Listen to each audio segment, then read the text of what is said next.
नमस्कार, आप देख रहे हैं न्यूज गंगा और मैं हूं आपके साथ निशा भारद्वाज।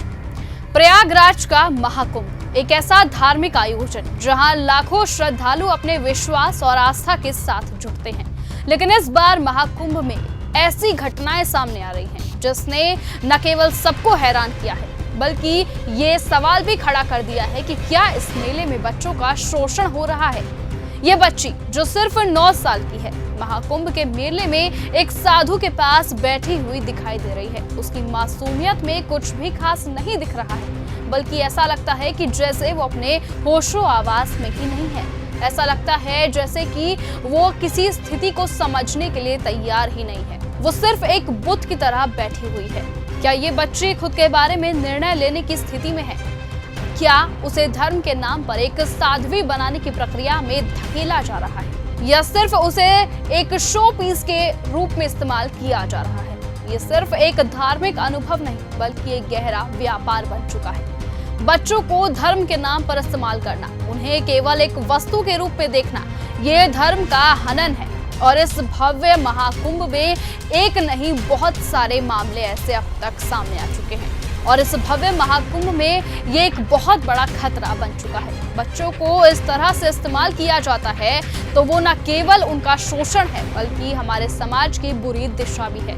इस वीडियो के जरिए आप देख सकते हैं कि कैसे जब इस बच्ची से ये पत्रकार सवाल पूछ रहा है तो इस पत्रकार का सवाल वो बच्ची नहीं बल्कि पहले वो बाबा दे रहे हैं, जिसके बाद वो बच्ची उसी बात को रिपीट करती हुई इस वीडियो में दिखाई दे रही है।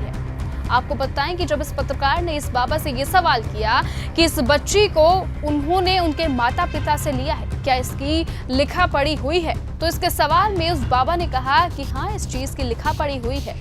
जब आपको कोई शौक होता है अपना बच्चा या साधु या नागा साधु बनाने के लिए तो कुछ आप लोग लिखा पढ़ी डॉक्यूमेंट्स करते हैं तो ले लेते? नहीं, लिखा पढ़ी करके ऐसे नहीं, उसके डॉक्यूमेंट पूरा लेके, उसके माता पिता के साइन लेके ऐसे नहीं।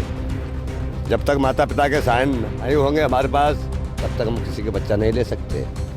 लेकिन जब पत्रकार ने वो लिखा पढ़ी के कागज बाबा को दिखाने के लिए बोले तब उस बाबा ने वो कागज नहीं दिखाए और बात को घुमा दिया। ये स्पष्ट रूप से बच्चों के मानसिक और शारीरिक विकास के खिलाफ है। ये 9 साल की बच्ची अपनी पूरी जिंदगी और भविष्य को समझने के लिए तैयार ही नहीं है। जब उससे पूछा जाता है कि तुम IAS बनना चाहोगी या फिर एक साध्वी, तब उसका जवाब था एक नागा साध्वी। पढ़ाई करना है आपको? हाँ। पढ़ाई करना है, क्या बनना है? पढ़ कर क्या बनेंगे आप? गुजराती समझना समझा तो नहीं। IAS बनना है या नागा साधु बनना है? नागा साधु। नागा साधु बनना है, सोचिए। हाँ। उसे ये सब क्या सिखाया जा रहा है? क्या वो ये जान पा रही है कि उसकी मासूमियत का शोषण इस वक्त किया जा रहा है? और ये केवल एक बच्ची का मामला नहीं है, ऐसी कई घटनाएं लगातार महाकुंभ से सामने आ रही है। महाकुंभ में ऐसे दृश्य अब आम हो गए हैं। महाकुंभ जैसे पवित्र अवसर पर बच्चों को धार्मिक वस्तु बनाने का ये खेल सिर्फ एक व्यक्तिगत मामला नहीं है बल्कि एक गहरे सामाजिक संकट का संकेत है। अब सरकार को इस बात पर संज्ञान लेना चाहिए कि जिस तरह से बच्चों का व्यापार इस महाकुंभ में किया जा रहा है उस पर किस तरह की कार्रवाई की जाए और ठोस से ठोस कदम उन लोगों के खिलाफ किए जाएं। आपको बताएं कि बच्चों को धर्म के नाम पर इस्तेमाल करना उनके अधिकारों का उल्लंघन है। ये केवल एक जागरूकता की शुरुआत है। अगर हम बच्चों के भविष्य को सुरक्षित रखना चाहते हैं तो हमें इन घटनाओं को रोकने के लिए कदम उठाना होगा।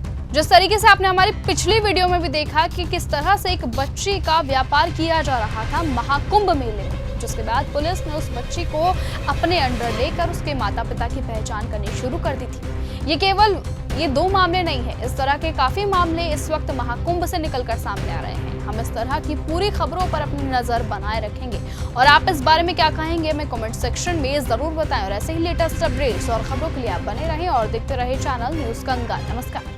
ऐसी ही खबरों को सुनने और देखने के लिए सब्सक्राइब करना बिल्कुल मत भूलिएगा चैनल न्यूज गंगा। खबरें अच्छी लगी तो लाइक का बटन दबाना बिल्कुल मत भूलिएगा। कमेंट बॉक्स में टाइप भी कर सकते हैं और हाँ, शेयर करना भी बिल्कुल मत भूलिएगा।